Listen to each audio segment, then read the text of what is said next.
18ஆம் படி இருந்து உன்னை காக்கும் தெய்வமாக இருப்பேன்.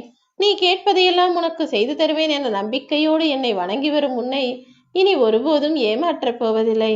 இத்தனை நாட்களாக நீ என்னிடம் கேட்ட விஷயங்களும் எதிர்பார்த்த விஷயங்களும் நடக்காமல் போயிருக்கலாம், கிடைக்காமல் போயிருக்கலாம். ஆனால் இதுவே தொடர்கதையாக நான் விட்டுவிட மாட்டேன். இதோ உனக்கான உதவிகளை செய்து நீ என்னிடம் ஆசைப்பட்டதையெல்லாம் அடைவதற்கு வழிகாட்டலாய் நானே இருக்கப் போகிறேன். இத்தனை நாட்களாய் அடுத்தவர்களுக்கு உதவி செய்த உன்னை உறவினராய் நினைத்த மனிதர்கள் இருந்திருக்கிறார்கள்.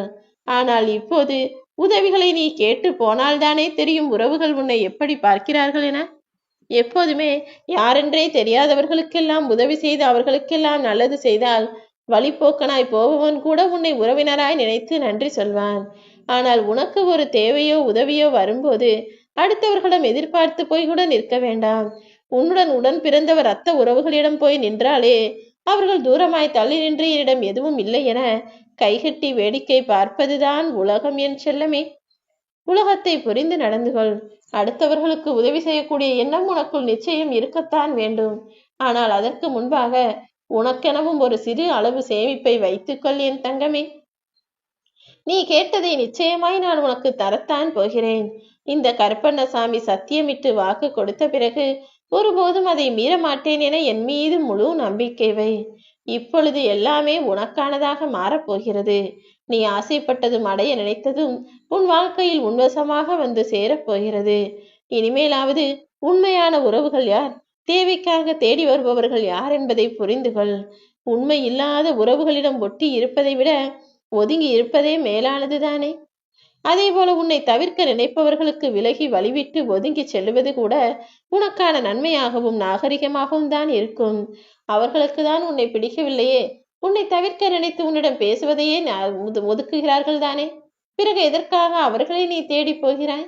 யாராயிருந்தாலும் சரி, எவராக இருந்தாலும் சரி, உனக்கு ஒருவர் மரியாதை கொடுக்கவில்லை, உன்னிடம் பேச தவிர்க்கிறார்கள், உன்னை ஒதுக்க நினைக்கிறார்கள் என்றால் அவர்கள் அப்படி யோசிக்கும் போதே அவர்களை விட்டு விலகி நின்றுவிடு என் தங்கமே. உன்னை புரிந்து கொள்ளாத மனிதரிடம் போய் மீண்டும் மீண்டும் பேசி வாக்குவாதம் செய்வதென்பது நீயே உன் தலையை போய் சுவற்றில் இடித்துக் கொள்வதற்கு சமம்தான். உன்னை புரியாத மனிதர்களிடமும் உன்னை பிடிக்காத மனிதர்களிடமும் பேச்சை குறைத்துக் கொள்வதுதான் உனக்கு நல்லது. மனிதர்கள் என்றால் கோபம் வரத்தான் செய்யும்.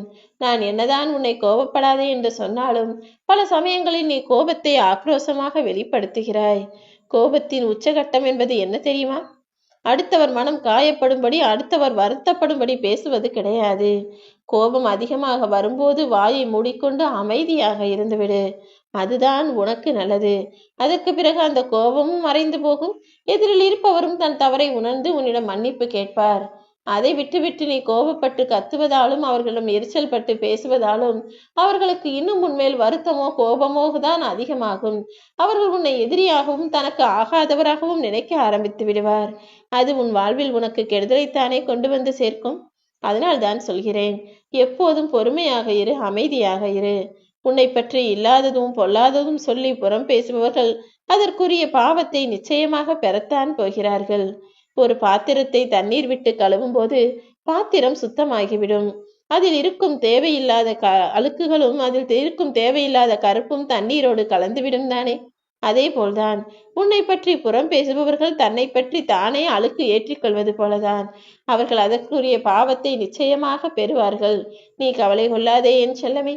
உன்னை பற்றி யார் என்ன சொன்னாலும் அதை பெரிதாய் நினைத்து கொள்ளாமல் அவர்கள் மனப்போக்கில் நினைத்து கொள்ளட்டும். எனக்கு தெரியும் நான் யார் என்று. நான் நேர்மையாய் நியாயமாய் என் வாழ்க்கையை ஒழுங்காய் வாழ்கிறேன் என உன் இஷ்டப்படி மனசாட்சிப்படி உனக்கு சரியாக நடந்து கொள்.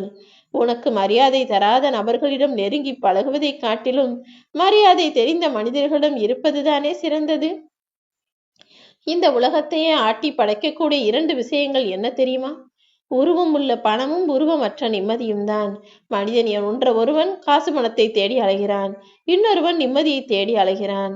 ஆனால் இது இரண்டையுமே மனிதன் தேடி தேடி அலைந்தாலும் கடைசியில் முழுவதுமாக நிரந்தரமாக பெறப்போவதில்லை. இது எல்லாவற்றையும் தேடி தேடி அலைந்து கடைசியில் களைத்து போய் சாம்பல் பிடியாகவும் மாறிப்போவது மனிதன்தான். நிம்மதியோ பணமோ எதுவுமே அளவோடு உன்னிடம் இருக்கும்படி பார்த்துக்கொள். இந்த உலகத்தில் உன்னால் அடைய முடியாததும் பெற முடியாததும் என எதையுமே நான் படைக்கவில்லை. நிச்சயமாய் நீ ஆசைப்பட்ட விஷயங்களையும் நீ என்னிடம் கேட்ட விஷயங்களையும் உனக்காக நான் செய்து தருவேன். எல்லாவற்றையும் மன்னிக்கக்கூடிய ஆளாய் நீ இரு. ஆனால் அவர்கள் செய்ததையும் அவர்களையும் மறக்கக்கூடிய ஆளாக நீ இருக்க வேண்டாம். ஏனெனில் மன்னிப்பதென்பது நல்ல குணம். ஆனால் அவர்கள் செய்த தவறுகளை மறக்காமல் இருந்தால்தானே மீண்டும் ஒருமுறை அவர்களிடம் நீ ஏமாறாமல் கவனமாய் இருக்க முடியும். இனிமேலாவது உலகத்தை புரிந்து நடந்து கொள்ளின் தங்கமே.